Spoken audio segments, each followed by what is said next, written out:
gente vai conversar hoje um pouquinho sobre hipercalcemia no pronto-socorro. Vamos lá? Vamos começar com o caso clínico. A gente tem um paciente de 67 anos com história de tabagismo, um paciente já com DPOC conhecido, e há um mês ele evoluiu com piora da dispneia de base, evoluindo com dispneia em repouso na última semana, e agora está dependente para atividades básicas de vida diária. Ele foi trazido hoje para o nosso pronto-socorro pelos familiares em função de rebaixamento de nível de consciência. Tinha um Glasgow de 8 na admissão, a primeira coisa que você fez foi coletar uma glicemia capilar que estava normal, e ao exame neurológico não tinha nenhum déficit focal. Foi solicitada uma avaliação laboratorial que viu uma lesão renal aguda CADIGO 2, uma função hepática também normal, e eletrólitos sem alterações, com exceção do cálcio, que veio de 16. Disso tudo, o que justifica o quadro clínico? Vamos conversar um pouco sobre isso. Bom, a primeira coisa quando a gente fala de cálcio é que o que importa é o cálcio livre. O cálcio que está ligado à albumina, ele não exerce nenhuma função enzimática.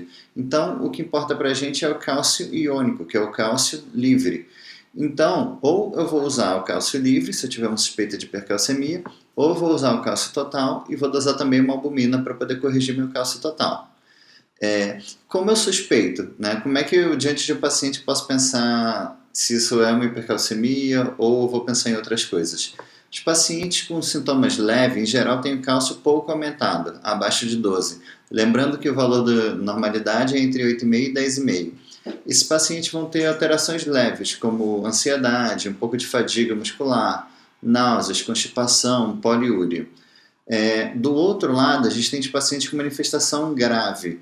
Esses pacientes podem estar rebaixados, igual ao nosso paciente, ou então confusos, ou mesmo em coma, né?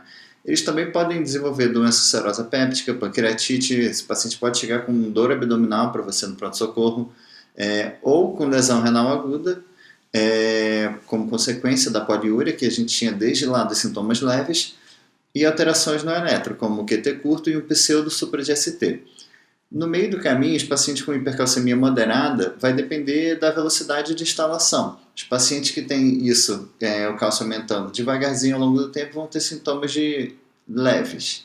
Os pacientes que têm o cálcio que aumentou muito rápido vão ter sintomas graves. Bom, primeira lição de hoje. Sempre que eu estiver diante de um paciente com rebaixamento de nível de consciência, a hipercalcemia é uma possibilidade. Então, dentre os exames que eu vou pedir, eu sempre vou incluir lá o cálcio sérico, seja total com albumina ou calciônico. A gente tem algumas alterações no eletro em decorrência da hipercalcemia. Se a gente for lembrar aqui a gente tem o nosso potencial de ação do cardiomiócito, e o cálcio tem a ver justamente aqui com a fase 2, né? O influxo de cálcio segura a despolarização, impedindo que ela caia aqui. Então, se eu tenho uma hipercalcemia, essa fase vai ser encurtada. E é por isso que os pacientes com hipercalcemia têm QT curto, como vocês estão vendo aqui. E esse QT pode ser tão curto que ele cola aqui no QRS e pode dar um pseudo super de ST. Às vezes você vai ver isso daqui e vai achar que é um super de ST, mas na verdade é uma hipercalcemia. Uma outra manifestação é a onda J de Osborne. Isso é uma manifestação que classicamente a gente atribui à hipotermia, mas que também pode ser encontrada na hipercalcemia. Bom, como é que eu manejo esse paciente? Se eu estiver diante de um paciente com um quadro leve, né, ou então oligossintomático, com poucos sintomas, eu vou tratar a causa, não precisa de nenhuma medida específica. Eu vou tirar a medicação que estava envolvida, por exemplo, a hidroclorotiazida, eu vou corrigir a dose da reposição de cálcio, vitamina D do paciente, eu não preciso fazer grandes coisas. Mas os pacientes sintomáticos ou com formas graves, a gente vai conversar um pouquinho mais o que a gente faz. A primeira coisa, se você tem paciente com hipercalcemia grave, acima de 14, ou cara sintomático, e começar imediatamente e os três ao mesmo tempo, a hidratação, a calcitonina e o bifosfonato. Eu vou fazer as três coisas ao mesmo tempo. Primeira coisa, hidratação. Se esse paciente, desde a forma leve, ele tinha poliúria, em função da hipercalcemia, a primeira coisa que eu tenho que fazer é hidratar esse paciente. Eu vou hidratar muito, porque esse paciente está seco. Começa de cara com soro fisiológico a 200 a 300 ml hora, tentando restaurar a volemia do meu paciente, tá? E eu vou ajustando essa minha hidratação, usando mais ou menos, até obter uma diurese de 100 a 150 ml hora. Então, se eu estiver diante de um paciente grave, em geral, vou ter que deixar esse cara com uma sonda vesical de demora para poder monitorizar o débito urinário. Até porque alguns pacientes podem ficar muito congestos com essa dose toda de hidratação que eu estou dando, tá? Eu tenho certeza que vocês já ouviram falar de furosemida na hipercalcemia. A furosemida baixa cálcio? Baixa. Mas eu vou usar furosemida para isso? Não. Primeiro, porque tem medicações muito mais potentes para baixar o cálcio do que a furosemida. Por exemplo, a calcitonina, os bifosfonatos que a gente vai falar. Então, eu não uso a furosemida para isso. Eu só vou usar a furosemida para aquele paciente que, em função da minha hidratação vigorosa, começou a ficar congesto. E aí eu vou usar a furosemida não para baixar o cálcio, mas sim para deixar meu paciente euvolêmico, tá?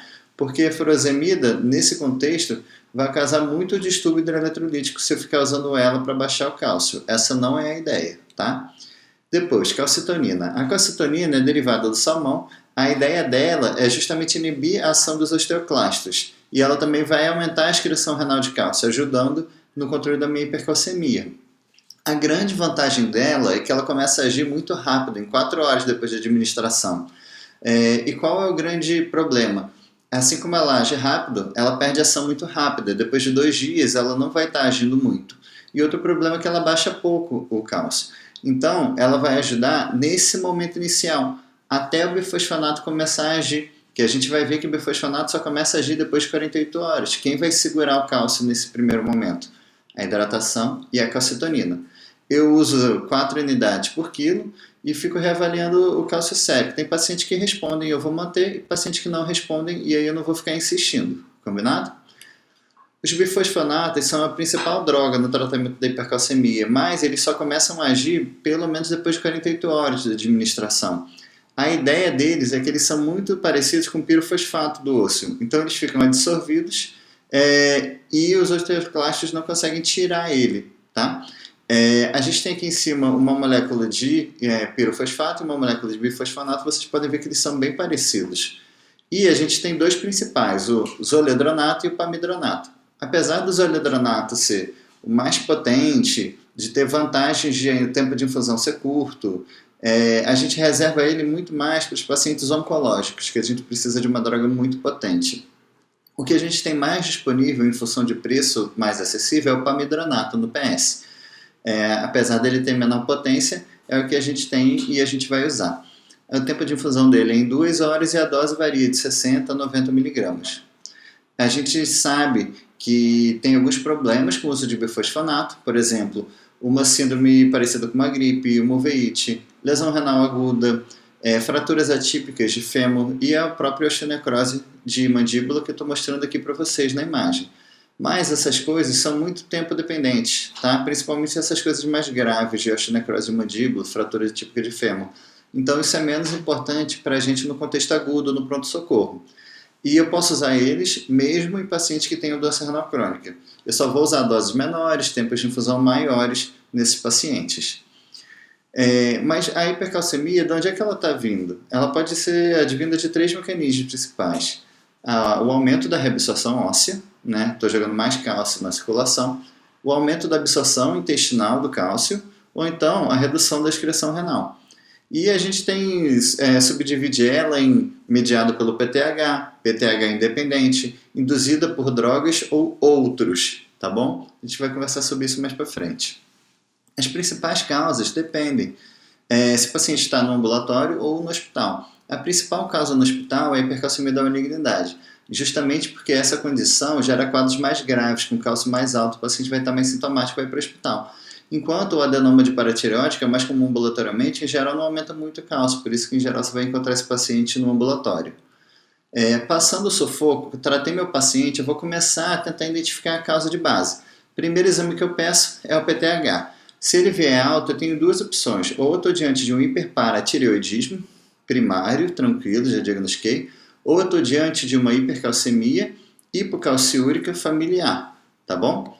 Não, o PTH veio baixo ou inapropriadamente normal no contexto de um paciente com hipercalcemia. Eu vou pedir ao mesmo tempo PTH-RP, 1,25 hidroxivitamina D e 25 hidroxivitamina D. O PTH-RP, se tiver alto, a causa é uma hipercalcemia da malignidade. Se 1,25 hidroxivitamina D tiver alto, o meu problema é uma granulomatose ou um linfoma. E se só 25-hidroxivitamina D estiver alta, o problema é a intoxicação por vitamina D. E a gente encontra muito isso, viu, por aí. Se tudo estiver normal, eu vou pensar em outras causas menos comuns, né? Tá tudo normal, eu vou pensar em mieloma múltiplo. Vou pedir eletroforese de proteínas séricas e urinárias, vou pedir imunofixação dessa eletroforese e vou pedir pesquisa de cadeias leves, CAP e lambda. Se tudo for normal também, eu vou atrás de outras coisas, como insuficiência adrenal ou hipertiroidismo, que também são causas de hipercalcemia. Nosso paciente foi submetido à hidratação vigorosa, comecei a dar calcitonina e pamidronato para ele e ele evoluiu com melhora nos próximos dias da hipercalcemia. Acordou, ficou bem. Na investigação ele tinha um PTH indetectável, né, sem elevação de PTH-RP, com níveis elevados de 1,25 hidroxivitamina D. A gente fez uma toma de tórax que mostrou adenopatia hilar e a gente fez uma broncoscopia com biópsia transbrônquica confirmando a hipótese de sarcoidose, né. Estou diante de uma hipercalcemia, né? Se a causa for uma hipercalcemia da malignidade, eu tenho 3 mecanismos. Produção de PTH-RP, que vai agir assim como o PTH, mas quando eu dosar o PTH, ele vai estar baixo, tá? Porque o PTH-RP não é encontrado no sangue, se eu estou dosando o PTH só, eu tenho que dosar o PTH-RP. Eu posso ter metástases, como aqui nessa reconstrução, que estão destruindo o osso e liberando cálcio na circulação, ou ativação de alfa-1-hidroxilase extrarenal, que é aquela enzima que converte a 25-hidroxivitamina D e 1,25-hidroxivitamina D. Por exemplo, nas doenças granulomatosas ou no linfoma. A gente tem paciente aqui nesse raio-x com adenopatia lá, e o problema é que as células monocíticas expressam essa enzima e acabam aumentando a conversão de 25-hidroxivitamina D para 1,25-hidroxivitamina D. E eu encontro isso em sarcoidose, TB, paracoco, qualquer doença granulomatosa ou no linfoma. É importante a gente fazer esse diagnóstico porque nessas condições eu tenho um tratamento específico, como a prednisona, que é tratamento de primeira linha e vai começar a agir em 2 dias, é bem rápido. Então eu tenho que, às vezes, fazer essa investigação no PS, ou pelo menos começar ela mesmo. Se eu estiver diante de uma hipercalcemia refratária que não respondeu a nada disso que a gente falou até aqui, eu ainda tenho a opção do denosumab. Ele é um anticorpo monoclonal, anti-RANKL, que também vai inibir a ativação dos osteoclastas. A dose é 1 vez por mês e essa droga a gente reserva só para aqueles casos refratários ou às vezes um paciente com doença renal avançada que teria que usar pamidronato ou qualquer bifosfonato por um longo prazo, e aí aumenta muito o risco de efeito colateral se eu vou usar essa droga por um prazo prolongado. Mas se nada der certo, eu não tenho denosumab no meu hospital, eu não vou conseguir isso de um dia para o outro. O que eu faço? Hemodiálise de urgência, a minha última linha no tratamento da hipercalcemia refratária, e também é uma opção, às vezes, naqueles pacientes com doença renal crônica ou insuficiência cardíaca, que não vão tolerar eu ficar hidratando muito eles ficam com gestos rápidos. Às vezes, a hemodiálise é uma opção nesse paciente. O único porém é que, nesse caso, eu vou dar um banho sem cálcio e um banho enriquecido com fósforo, que são coisas que a gente, em geral, não faz no paciente com doença renal crônica. Nosso paciente, então, hoje em dia está em uso de prednisona, resolveu parar de fumar e está aí jogando bola. Obrigado.